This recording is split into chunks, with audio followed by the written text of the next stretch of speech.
اس کو امام حاکم نے المستدرک میں نقل کیا ہے۔ اللہ تبارک و تعالی ہمیشہ اپنے بندوں سے خیر خواہی کرتا ہے، اور اللہ اپنے بندوں کی خیر چاہتا ہے۔ کس انداز میں چاہتا ہے، کس صورت میں چاہتا ہے، ہمیں کیسے پتہ چلے گا کہ ہمارا رب ہمارے لیے خیر کا اہتمام فرما رہا ہے؟ اس حوالے سے جو پہلی حدیث پاک ہے، حضرت انس بن مالک اس کے راوی ہیں، فرماتے ہیں نبی اکرم صلی اللہ علیہ وسلم نے فرمایا اذا اراد اللہ بعبد خیر استعملہ، اللہ جب کسی بندے سے خیر خواہی چاہتا ہے تو اللہ تعالیٰ اس بندے کو استعمال کرتا ہے۔ قیل کیف یستعملہ، سرکار سے سوال کیا گیا یا رسول اللہ بندے کو کیسے استعمال کرتا ہے؟ تو نبی اکرم صلی اللہ علیہ وسلم نے جواب دیا یوفقہ لعمل صالح قبل الموت، اللہ بندے سے جب خیر خواہی کرتا ہے تو اسے استعمال کرتا ہے، استعمال یوں کرتا ہے کہ مرنے سے پہلے پہلے عمل صالح کی توفیق دے دیتا ہے۔ آپ دیکھتے ہیں انسان ساری زندگی غافل رہا، مسجد سے دور رہا، اللہ سے دور رہا، زندگی کے آخری پہر وہ توبہ کر کے مسجد آیا ہوتا، ہم تانے دے رہے ہوتے ہیں 100 بلی کھا کے، بلی 100 چوہا کھا کے حج پہ چلی، اب اس کو سمجھ آئی ہے جی اب یہ بڑا نمازی ہو گیا، یہ غلط بات ہے، طریقہ ہی غلط ہے۔ جب رب چاہتا ہے بندے کی خیر خواہی تو وہ اس سے اچھے عمل لینا شروع کر دیتا ہے، اس کا رخ بدل جاتا ہے، سوچ بدل جاتی ہے، اس کا انداز زندگی بدل جاتا ہے، اور اس کا راستہ بدل جاتا ہے۔ وہ جو مسجد سے باغی تھا آنا شروع ہو گیا، جو پہلے 1 نہیں پڑھتا تھا 2 شروع کر دی، 3 شروع کر دی، کچھ ذکر فکر شروع کر دیا، لوگوں کی خیر خواہی شروع کر دی۔ جب رب نیکی چاہتا ہے اور خیر خواہی چاہتا ہے بندے کو نیکی کے کاموں میں لگا دے۔ پہلا فیصلہ تو ہم یہ کر سکتے ہیں ہم میں سے رب کس کس کو چاہتا ہے اور کتنا خیر خواہی چاہتا ہے۔ ہم اپنے عملوں کو دیکھیں، جتنا رب ہمارے لیے خیر خواہی چاہتا ہے ہم اتنے نیک عمل کر رہے ہیں۔ دوسرا رخ بھی دیکھ لیں، ہم برے کام کتنے کر رہے ہیں، برائی کو کتنی سپورٹ کر رہے ہیں، ادھر ہمارا میلان کتنی ہے، وقت کتنی دیتے ہیں۔ اس کا مطلب ہے اتنا حصہ رب ہمیں ہماری خیر خواہی نہیں چاہتا، ہم محروم۔ لہذا وہ زندگی کا حصہ جو برائیوں میں مبتلا ہے، مصروف ہے، اس کو بھی تبدیل کرنے کی ہم نے کوشش کرنی ہے۔ دوسری روایت ہے حضرت عمرو بن حمق رضی اللہ تعالی عنہ سے، اس کو امام بیہقی نے نقل کیا، فرماتے رسول اللہ صلی اللہ علیہ وسلم نے فرمایا اذا احب اللہ عبدا اصلہ، اللہ جب کسی بندے سے خیر کا ارادہ فرماتا ہے تو اللہ اس کو ایک تحفہ دیتا ہے۔ قالوا ما اصلہ یا رسول اللہ، صحابہ نے پوچھا یا رسول اللہ اللہ بندے کو کون سا تحفہ دیتا ہے؟ ارشاد فرمایا یوفق لہ عملا صالحا بین یدی رحلتہ، اللہ اس کو موت سے پہلے پہلے اچھے عملوں کی توفیق عطا کر دیتا ہے۔ حتی یرضی عنہ جیرانہ او قال من حولہ، یا رسول اللہ پتہ کیسے چلے گا؟ فرمایا پتہ ایسے چلے گا کہ اس آدمی کے عملوں سے اس کا ہمسایہ خوش ہوگا، اس کے کرتوتوں سے ہمسایہ خوش ہوگا، اس کے انداز زندگی سے ہمسایہ کو خوشی ہوگی، ہمسایہ راضی ہوگا، ارد گرد بیٹھنے والے دن میں اس کے ساتھ معاملات کرنے والے اس پہ خوش ہوں گے، کہیں گے یار بندہ بہت، یار میرے ساتھ تو بہت اچھا۔ جس آدمی کا ہمسایہ خوش ہے سمجھ لے رب نے اس بندے کی زندگی میں تحفہ عطا کر دیا۔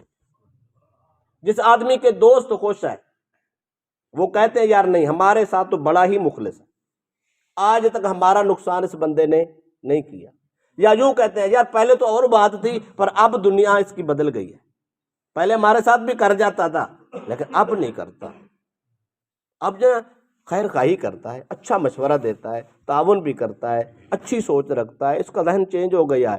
اگر ہمسایہ اور دوست، صحبت میں بیٹھنے والا، مارکیٹ میں بیٹھنے والا، دکان پہ بیٹھنے والا، لین دین کرنے والا آدمی یہ کہنا شروع کر دے اب بدل گیا ہے، اب بڑی خیر خواہی کرتا ہے، بہت اچھی سوچ ہو گئی ہے، ہمارے ساتھ تعاون کرتا ہے، سمجھ لو رب نے زندگی میں موت سے پہلے پہلے ہمیں ایک تحفہ عطا کر دیا۔ تیسری بات جناب ابو ہریرہ سے فرماتے رسول اللہ صلی اللہ علیہ وسلم نے فرمایا اعذر اللہ لی الی امر اخر اجلہ حتی بلغ 60 سنہ، یہ بخاری شریف کی حدیث۔ نبی اکرم صلی اللہ علیہ وسلم فرماتے ہیں اللہ تعالی انسان کو اگر اتنی عمر دے دے کہ وہ 60 سال تک پہنچ جائے تو اللہ اس کے سارے عذر ختم کر دیتا۔ یہ شاید آپ کو سمجھ نہیں آئی ہوگی، میں اگلی حدیث پڑھتا ہوں پھر دونوں کو سمجھاتا ہوں۔ حضرت سہل فرماتے ہیں کہ من امر من امتی 70 سنۃ، اللہ تعالیٰ میرے امتی کو، جس امتی کو 70 سال عمر دے دے، فقد اعذر اللہ الیہ فی العمر، اللہ اس کی عمر سے سارے عذر بہانے ختم کر دیتا۔ مطلب اس کا کیا ہے؟ مطلب اس کا یہ ہے جس آدمی کو اللہ 60 سال 70 سال عمر دے، وہ آدمی قیامت کے دن کوئی عذر نہیں پیش کر سکتا۔ کیوں؟ اس نے کم از کم زندگی کے 3 دور سے دیکھنا، بچپن دیکھا، کھیل کود کا زمانہ دیکھ لیا، جوانی مستانی یہ تغیر و تبدل بھی اس نے دیکھ لیا، پھر زندگی کا آخری پہر، زندگی کا ڈھلنا، طبیعت کا اس کا کمزور ہونا وغیرہ وغیرہ، 60 سے 70 سال تک آدمی کا دوسرا سلسلہ شروع ہو جاتا ہے، یہ ماحول بھی اس نے دیکھ لیا۔ اپنی آنکھوں سے کتنے جنازے اٹھتے دیکھے، کتنے جوان مرتے دیکھے، کتنے بچے مرتے دیکھے، کتنے اپنے ہم عمر لوگ دنیا سے جاتے دیکھے، زمانے کو بدلتے بدلتے کیسے دیکھا، اپنی آنکھوں سے کتنے لوگوں کو نیک ہوتا دیکھا، نمازی ہوتا دیکھا، زکوٰۃ دینے والا ہونا دیتا، کسی آدمی کو حج کرتے دیکھا، یہ سب کچھ تو دیکھ چکا۔ اچھا کیا خیال ہے اب بھی غافل رہا، قیامت کے دن رب کو کیا جواب دے گا؟ یا اللہ مجھے سمجھ نہیں آئی تھی۔ اللہ فرمائے گا کون سے دور میں سمجھ نہیں آئی؟ بچپن میں نہیں سمجھ آئی؟ کیا ہزاروں واقعات نہیں دیکھے؟ کیا جوانی میں سمجھ نہیں آئی؟ کیا اپنے جیسے جوانوں کو اچھا نہیں دیکھا؟ کیا بڑھاپے میں سمجھ نہیں آئی؟ جب ہڈیاں درد کرتی تھی، جوڑ درد کرتے تھے، حال سے تو بے حال تھا، اٹھنا بیٹھنا مشکل تھا، تجھے موت نظر آ رہی تھی، تیرا اگلا سفر شروع ہو گیا تھا، پھر بھی سمجھ نہیں آئی؟ اللہ کے نبی فرماتے جس انسان کو اللہ 60 سے 70 سال کی عمر دے دے، اس کی زندگی کے عذر ختم ہو جاتے ہیں، بہانے ختم ہو جاتے ہیں۔ یوں نہیں کہہ سکتا یا اللہ مجھے تو ٹائم ہی نہیں ملا، 60 سال میں ٹائم نہیں ملا تو کب ملے گا؟ کب سمجھے گا انسان؟ اس کا مطلب ہے ہم جو اس 50 سے اوپر 60 70 کے لگ بھگ پھر رہے ہیں، ہمیں یہ فکر کرنی چاہیے ہمارے عذر ہی ختم ہو گئے، بہانے بھی ختم ہو گئے۔ مثلا جوان ہے، وہ کہہ سکتا ہے یا اللہ مجھے طاقت تھی، مست تھا میں، مجھے انسان ہی نظر نہیں آتا تھا، اور مجھے ادھر خوف ہی نہیں آتا تھا۔ ممکن ہے ایسا عذر کر لے، لیکن بوڑھا آدمی کیا کرے گا؟ کچھ بھی نہیں کرے گا۔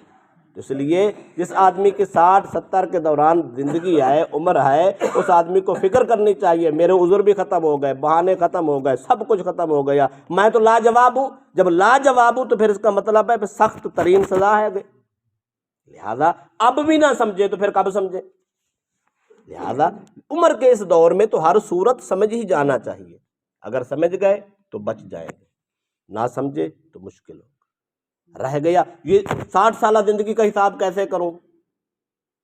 اور اس دین نے ہمارے ساتھ اتنی خیر خواہی کی ہے جس کا حساب ہی نہیں ہے۔ کوئی مسئلہ نہیں، آج آدمی توبہ کرتا ہے نا، 60 سال کا آدمی آج توبہ کرتا ہے، اللہ فرماتا ہے پچھلے سارے معاف، صرف توبہ۔ رہ گیا یہ جو مسائل رہے، نمازیں رہ گی، فلاں رہ گی، فرمایا کوئی نہیں، ایک کے ساتھ ایک پڑھنا شروع کر دے، اور 4 منٹ نکال لے یار، 4 منٹ نماز پڑھنے آئے نا ظہر کی، 4 منٹ نکال کے ظہر کے 4 فرض قضا کر، اور ارادہ پختہ کر لے یا اللہ میں پوری کروں گا۔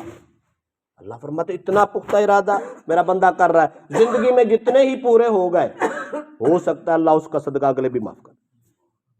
خدا را ہمیں یہ بات سمجھنی ہے، ہمیں یہ بات سوچنی ہے۔ اب ہم عمر کو حصے کو پہنچ رہے ہیں، کوئی پہنچ چکے ہیں، کوئی گزر چکے ہیں، جب عذر ختم ہو گئے، بہانے ختم ہو گئے، اور کوئی عذر نہیں چلے گا۔